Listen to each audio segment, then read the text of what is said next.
sehat. Oke, alhamdulillah. Seperti yang sudah saya sampaikan ke Bu Inga sebelumnya bahwa saya itu akan melakukan kegiatan supervisi begitu nih Bu di kelasnya Bu Inga. Nanti untuk kegiatan ini akan dibagi ke dalam 3 tahap. Tahap pertama yaitu praobservasi yang akan kita laksanakan sekarang. Kemudian ada tahap observasi yaitu saya seperti melakukan supervisi di kelasnya Bu Inga begitu. Menyaksikan jalannya pembelajaran yang akan Bu Inga lakukan. Dan yang ketiga nanti adalah pasca observasi setelah saya mengamati pembelajarannya Bu Inga begitu nih Bu. Ya. Nah, untuk tujuan kegiatan supervisi ini adalah untuk meningkatkan kualitas pembelajaran yang akan dilakukan Bu Inga gitu. Dan untuk pembelajaran saya juga nantinya begitu nih Bu. Nah, sebelumnya saya ingin menanyakan dulu nih, kira-kira Bu Inga bersedia untuk saya observasi kegiatan pembelajarannya itu kapan Bu? Tanggal 1 November ini? Ya. Berarti sekitar hari Jumat. Oke, baik. Berarti saya tulis di sini ya Bu, Jumat tanggal 1 November 2020. Baik.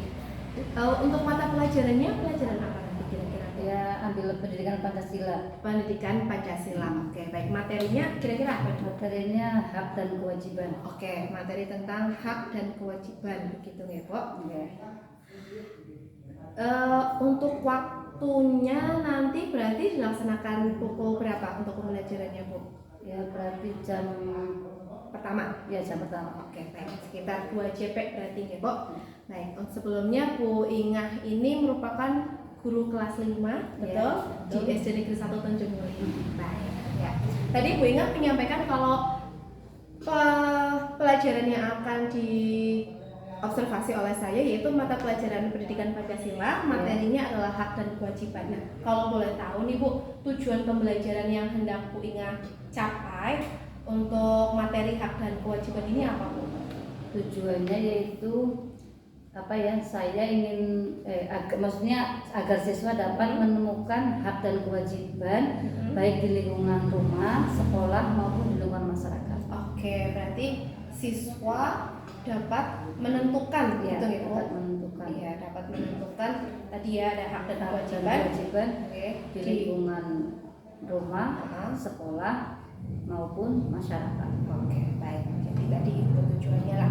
Kira-kira nih dalam mencapai tujuan pembelajaran itu kan pasti ada area pengembangan yang hendak Bu Inga capai begitu nih Bu. Nah, kira-kira apa nih Bu area pengembangan yang hendak Bu Inga capai dalam kegiatan besok? Ya, berarti keaktifan siswa. Oke, keaktifan. Ada lagi Bu? Kepercayaan diri. Percaya diri. Kalau boleh tahu apa nih Bu alasannya kenapa Bu Inga memilih keaktifan sama percaya diri? Ya, karena selama ini di kelas saya itu jadi anak-anak yang aktif ya aktif dominan. Kalau yang nggak aktif tidak aktif. Jadi biar nanti rata gitu ya, biar rata. Jadi satu kelas kalau aktif semua, percaya diri. Berarti bisa saya simpulkan kalau kenapa Bu Inga ambil area pengembangan dirinya adalah itu karena di kelasnya Bu Inga itu kalau anak yang aktif ya aktif, anak yang pendiam begitu juga dalam percaya diri. Jadi Bu Inga itu ingin agar keaktifan dan percaya dirinya itu menyeluruh, muncul semuanya rata. Oke, baik. Lalu strategi kira-kira yang akan dipersiapkan oleh Bu Inga untuk melaksanakan pembelajaran tersebut dan agar tujuan dan area pengembangannya itu bisa tercapai, itu strateginya apa Bu? Ya, nanti untuk pembelajarannya menggunakan model pembelajaran cooperative learning ya. Kayaknya itu nanti cocok untuk meningkatkan keaktifan dan kepercayaan diri siswa. Berarti nanti dibuat kelompok-kelompok begitu nih Bu? Iya, nanti saya bikin kelompok. Sebagai kelompok-kelompok. Kemudian nanti anak-anak menemukan hak dan kewajibannya. Nah, setelah itu bisa dipresentasikan atau anak-anak membacakan hasil dari kegiatan tersebut. Baik. Jadinya kelihatan nanti ya siapa yang percaya diri begitu gitu. Siapa yang aktif dan siapa yang nggak aktif. Baik. Jadi cooperative learning begitu ya. Lalu kira-kira nih harapannya Bu Inga begitu ya setelah pembelajaran tersebut dilaksanakan itu apa? Ya, harapan saya agar anak-anak itu semua bisa mengikuti pembelajaran dengan aktif dan lebih percaya diri. Oke, jadi biar semua siswa itu bisa mengikuti pembelajaran dengan aktif dan percaya diri. Selain tadi tujuan pembelajarannya tercapai begitu Ya. ya. Oke, baik. Saya rasa untuk percakapan praobservasi ini cukup sampai di sini saja. Nanti kita berarti ketemu kembali hari Jumat ya Bu Ya. untuk melaksanakan pembelajaran pendidikan Pancasila materi hak dan kewajiban. Oke, baik. Saya doakan mudah-mudahan kegiatan besok bisa berjalan dengan lancar. Amin, Bu. amin. Oke. Dan tujuannya bisa tercapai. Iya, baik. Terima kasih ya Bu Inga. Ya, sama-sama. Ya. Assalamualaikum warahmatullahi wabarakatuh.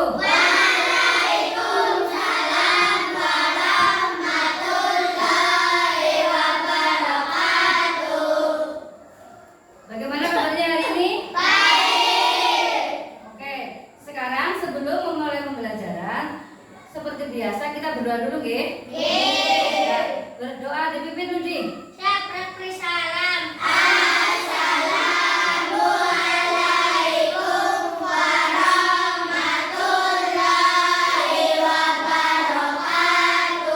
Waalaikumsalam warahmatullahi wabarakatuh.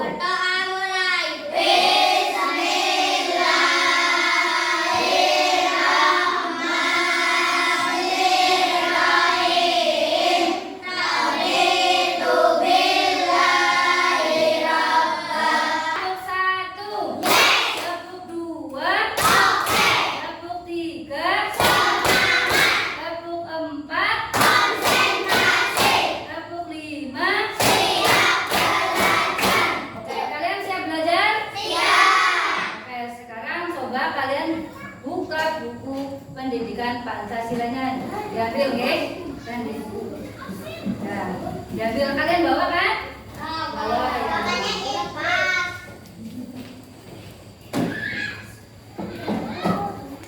Nah, ya, untuk pendidikan Pancasila kemarin pelajarannya sampai apa?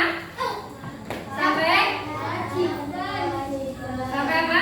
Sampai hak kewajiban ya. Oke. Nah, sekarang adalah hari ini Bu Guru akan menyampaikan materi tentang hak dan kewajiban yang yaitu hak dan kewajiban baik di rumah, di sekolah maupun di lingkungan masyarakat. Ya, sebelumnya tujuan pembelajaran hari ini yang pertama itu kita mampu memahami pengertian hak dan kewajiban. Terus yang kedua, siswa mampu menentukan hak dan kewajiban di rumah, di sekolah dan di lingkungan masyarakat. Terus yang selanjutnya siswa dapat mengaplikasikan hak dan kewajiban di dalam kehidupan sehari-hari. Nah, sebelum Bu Guru menjelaskan tentang hak dan kewajiban, ada yang tahu apa itu hak? Apa? Ayo, Ramibah, apa itu hak? Sesuatu yang diterima. Terus apa? Di kelompok sini ada yang tahu? Apa itu hak? Sesuatu yang harus diterima. Terus kemudian ada yang tahu apa itu kewajiban?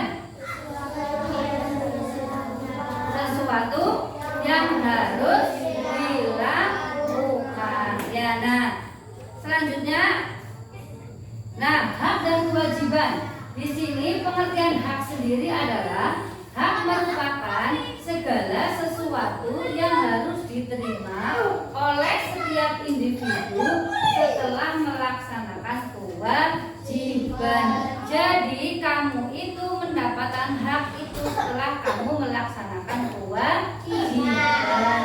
Kemudian pengertian kewajiban sendiri yaitu adalah hal-hal yang harus dilakukan oleh setiap individu atau seseorang ketika kewajiban telah terpenuhi, maka baru boleh menuntut hak. Kewajiban di rumah apa? Kira-kira membantu orang tua. Terus apa lagi? Menghormati orang tua. Di sini ini nanti Bu Guru punya kertas lah. Ini nanti kertas silahkan kalian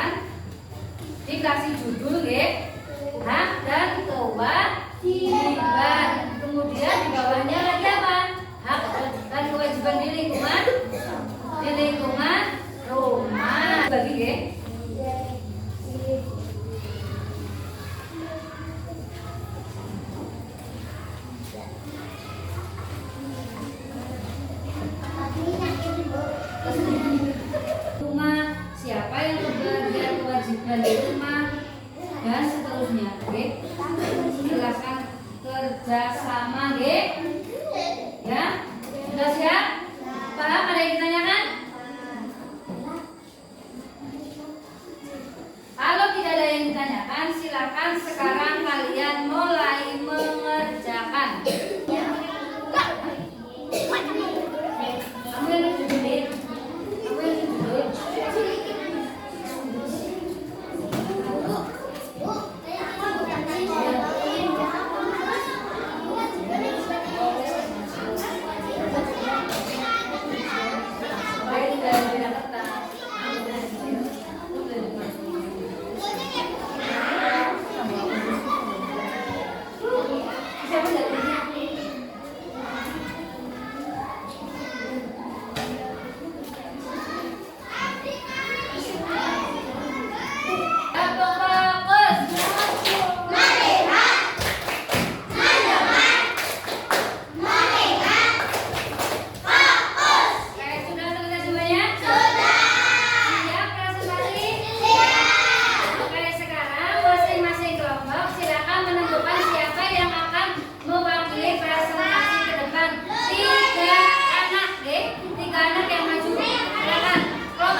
Mendapatkan makanan dari orang tua, mendapatkan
Amin. Ya, terus.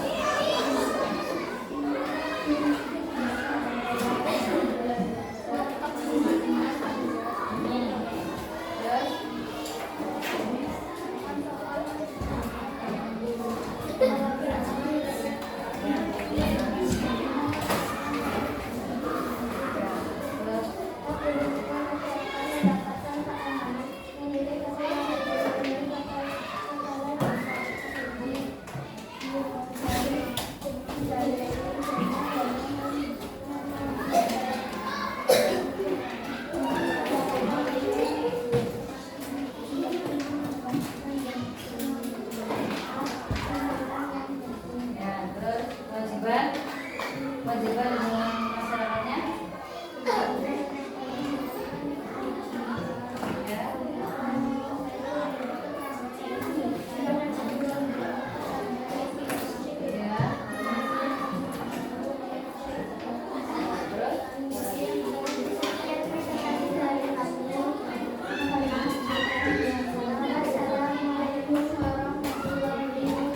Waalaikumsalam warahmatullahi wabarakatuh. Tepuk tangan untuk gurunya.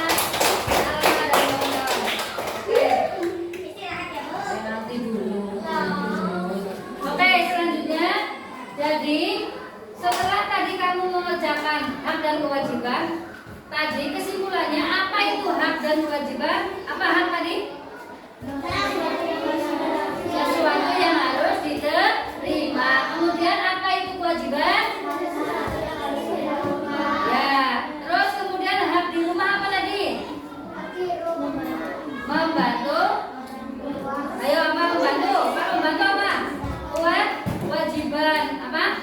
Mendapat kasih sayang. Terus hak di sekolah. Ya, mendapat bimbingan dari bapak ibu guru. Terus kemudian di lingkungan masyarakat, ya mendapatkan perlindungan. Kewajibannya di lingkungan rumah apa kewajibannya? Membantu orang tua. Terus di sekolah apa? Mengerjakan tugas, melaksanakan piket juga. Terus di lingkungan masyarakatnya, di lingkungan masyarakatnya apa? Ya, menghargai orang lain atau menjenguk ke tetangga. Nah, untuk pembelajaran hari ini yaitu kita itu sebagai makhluk sosial itu saling membutuhkan satu sama lain. Kita itu tidak bisa hidup sendiri. Kamu butuh orang tua butuh kamu juga butuh bapak ibu guru dan juga butuh teman-teman, dan begitu pun juga di lingkungan masyarakat kamu juga butuh ke tetangga biar saling membantu. Nah, tujuannya itu kenapa kita harus melaksanakan hak dan kewajiban secara seimbang agar kita bisa hidup dengan tentram dan damai. Ada yang ditanyakan? Tidak ada yang ditanyakan? Ya, kalau tidak ada, Bu Guru cukupkan pembelajaran hari ini. Cukup sekian ya? Ya. Terima kasih. Assalamualaikum warahmatullahi wabarakatuh.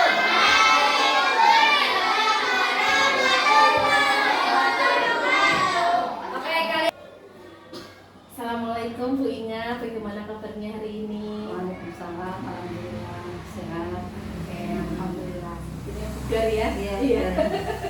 Baik, sehat. Baik, ya Bu Inga, menindaklanjuti kegiatan yang sudah kita lakukan 2 pertemuan sebelumnya. Iya. Yang pertama kan kita sudah melakukan pra observasi waktu itu, Iya. tidak salah hari Rabu tanggal 30 Oktober begitu Bu, tentang area pengembangan, kemudian strategi apa yang akan Bu Inga lakukan terkait dengan permasalahan yang Bu Inga hadapi begitu ya. Iya. Kemudian kita juga sudah melakukan observasi waktu itu hari Jumat apa ya? Iya. Terkait dengan pembelajaran PPKM, Iya. materi hak dan kewajiban. Iya. Oke. Iya. Nah, hari ini kita akan melakukan lagi yaitu untuk tahap yang terakhir yaitu pasca observasi, yaitu menindaklanjuti atau apa ya, ya semacam kayak sharing-sharing terkait dengan yang sudah Bu Inga lakukan waktu itu. Ya. Oke, baik. Nah, Bu Inga, setelah Bu Inga melaksanakan pembelajaran PPKN, materinya hak dan kewajiban menggunakan strategi kooperatif learning waktu itu, Ya. ya, bagaimana perasaannya Bu Inga sekarang? Ya, perasaannya saya kurang yakin, kurang yakin, maksudnya kurang yakin berhasil apa enggak pembelajaran yang saya lakukan, karena dalam pembelajaran itu masih terdapat beberapa siswa yang kurang aktif. Oke. Jadi Bu Inga merasa kurang yakin karena masih ada beberapa siswa yang masih kurang aktif. Oke, baik. Nah, sebenarnya untuk yang percakapan kita hari ini, apa sih yang ingin Bu Inga harapkan begitu, atau harapannya apa sih dari percakapan kita hari ini? Ya, yang saya harapkan itu untuk pembelajaran saya itu nantinya akan lebih aktif, anak-anak itu lebih aktif, kreatif, terus dapat berdiskusi dengan baik dengan teman-temannya, kemudian saling menghargai satu sama lain antara anggota kelompok, sehingga apa ya, tercipta ke diskusi yang aktif lah.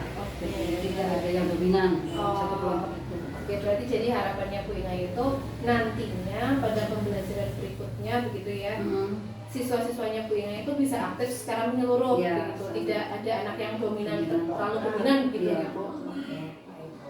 Nah, kalau menurut Bu Inga nih, dari pembelajaran yang waktu itu sudah dilaksanakan, itu kira-kira apakah tujuan yang waktu itu Bu Inga tetapkan itu sudah tercapai? Ya,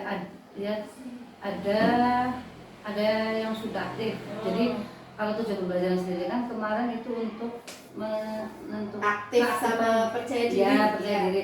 Nah, di situ dari diskusi yang kemarin dilakukan itu ada beberapa anak, meskipun sudah meningkat ya, yang dari dulu itu maksudnya masih ada beberapa anak yang merasa seperti dia tidak percaya diri dalam menyampaikan pendapat, dan ada yang siswa yang masih dominan di dalamnya.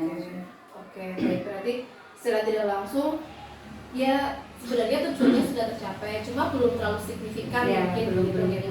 Iya, oke, baik. Nah, dari pembelajaran yang waktu itu sudah dilaksanakan oleh Bu Inga begitu ya, kira-kira adakah kendala dari pelaksanaan pembelajaran yang kemarin dilaksanakan oleh Bu Inga? Ada. Apa Ya, di situ. Jadi saat mereka berdiskusi itu saya melihat ada beberapa anak yang kurang aktif dalam menyampaikan pendapatnya. Ya, di situ karena salah satu peserta didik di dalam kelompok itu dia merasa dominan, jadi merasa merasa kayak menguasai kelompok, sehingga teman-teman yang lainnya itu jadi dia mungkin minder atau gimana ya, kalau percaya diri dalam menyampaikan pendapat, sehingga dia ada yang menulis, tapi nulisnya tuh bukan nulis materi yang buat tugas itu, tapi nulis apa, atau ada yang gambar sendiri. Oke, baik. Jadi kayak semacam kurang fokus dalam diskusi gitu ya. Oke, itu berarti karena ada yang dominan, sehingga yang lainnya jadi kurang percaya diri gitu. Oke, nah itu adalah kendalanya. Lalu kira-kira menurut Bu Inga, cara yang tepat untuk bisa mengatasi kendala-kendala tersebut apa nih, Bu? Ya, mungkin untuk selanjutnya nanti saya bisa melakukan pendekatan secara individual, yang pertama kepada anak-anak tersebut yang tadi kurang aktif. Mungkin nanti ditanyakan kenapa kok kamu tidak aktif, atau bagaimana. Terus kemudian seandainya nanti mungkin anak-anak tersebut bisa menyampaikan pendapatnya, mungkin karena dia mungkin malu, karena tidak berani berbicara atau bagaimana, mungkin nanti bisa diganti memberikan jawabannya itu lewat kertas atau lewat tulisan, gitu. Berarti caranya metode yang digunakan dalam menyampaikan pendapat itu tidak harus berbicara langsung begitu ya. Oke, berarti ada perubahan metode. Itu saja atau mungkin ada lagi? Ya, mungkin nanti kita sesuaikan dengan materi pembelajarannya, bisa menggunakan pembelajaran seperti role playing, bermain peran, jadi semuanya terlibat aktif. Oke, baik. Berarti kalau seperti itu strateginya Bu Inga itu ada 3 begitu ya. Yang pertama tadi pendekatan personal terhadap anak-anak yang kurang percaya diri dan kurang aktif gitu. Kemudian tadi ada apa ya, perubahan metode dalam apa ya, membuat anak itu untuk bisa menyampaikan pendapatnya begitu ya. Dan yang ketiga tadi menggunakan strategi role playing begitu, bermain peran. Kenapa memilih bermain peran, Bu? Ya karena kalau bermain peran itu berarti kan anak-anak nanti dikasih perannya sesuai dengan yang akan dilakukan atau diperankan dalam pembelajaran itu. Kalau sudah dikasih peran kan, jadi dia sudah punya gambaran apa yang nanti akan dia sampaikan dalam diskusinya atau dalam pembelajaran. Oke, berarti caranya setiap anak itu sudah ada porsi tugasnya masing-masing gitu ya. Jadi meminimalisir buat ada yang dominan tadi gitu. Oke, baik. Nah, kalau begitu kira-kira strateginya Bu Inga ini tadi dari 3 strategi itu kira-kira akan mulai diterapkan kapan? Ya, insya Allah secepatnya lah ya. Secepatnya. Berarti pada pembelajaran berikutnya bisa. Oke, baik.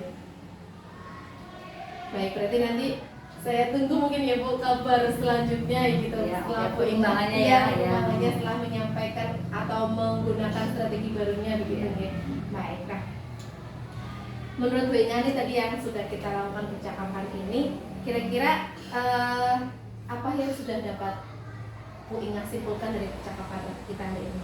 Ya, dari percakapan ini yang dapat saya simpulkan itu, jadi saya jadi tahu apa sih kekurangan saya dan apa sih kelebihan saya, dan mungkin dari ini percakapan ini juga nanti saya bisa memperbaiki langkah-langkah pembelajaran yang sudah saya kemarin praktekkan, mungkin agar menjadi lebih baik lagi gitu kan. Oke, baik. Dan sudah menemukan Ya, solusinya kemudian ya juga jadi ya. menemukan solusinya, jadi nanti bisa menggunakan role playing atau apa. Oke, baik. Lalu terakhir nih, setelah tadi menyampaikan sudah tahu masalahnya, sudah menemukan solusinya, perasaannya Bu Inga sekarang bagaimana? Ya, saya lega ya. Saya lega karena jadi saya tahu, oh ya saya kurang ini, ada yang kurang, dan pasti yang namanya manusia banyak kekurangannya gitu. Iya, betul. Nah terus jadi untuk selanjutnya saya harus mempersiapkan lebih lagi tentang pembelajaran yang akan saya lakukan, maksudnya dari metode, dari model, dari kesiapan saya dalam mengajar dan sebagainya, itu harus disiapkan terlebih dahulu. Oke, wah luar biasa sekali Bu Inga. Ya, ternyata visioner juga sudah mau merubah nih nanti kedepannya saya harus bagaimana, apa yang perlu disiapkan.